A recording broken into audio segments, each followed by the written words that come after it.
Imbis na laruan ang hawak ng 5 taong gulang na si Lawrence mula sa Asingan, Pangasinan, raketa at bola ng table tennis ang hawak nito.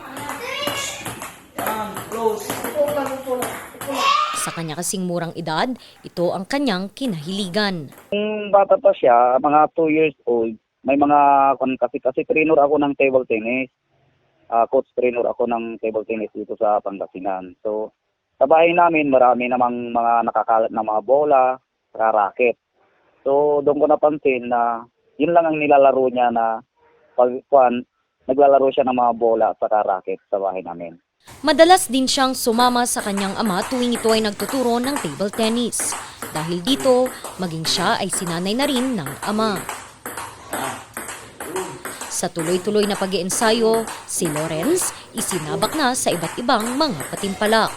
Gaya na lamang ng katatapos na elimination round ng Batang Pinoy 2022 Pangasinan, qualifying leg na ginanap sa Narciso Ramos Sports and Civic Center sa bayan ng Lingayen. Si Lawrence ang kampyon sa kategoryang 9 years old and under.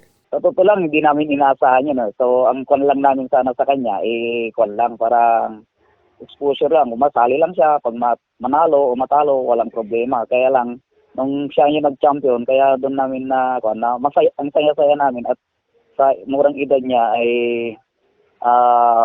marami na siyang tinatalong mga bata. Dahil siya ang kampyon, siya ang pambato ng Team Pangasinan sa National Batang Pinoy 2022. Tuloy-tuloy na rin ang kanyang pag-iensayo para dito. Ang training namin dito ay training namin dito sa club ay mayroon kasi kaming program na tuwing umaga mayroon silang jogging, stretching, tapos multi-balls, puro games na, puro tune-up game na ang ginagawa namin. Hanggang gabi sila Nakatakdang ganapin ng Philippine National Youth Games Batang Pinoy 2022 sa ika-4 hanggang ika-10 ng Disyembre sa Vigan City, Ilocos Sur. Patunay lamang si Lawrence na hindi hadlang ang murang edad para mapatunayan ang kakayahan at talento basta't may disiplina at pursigido.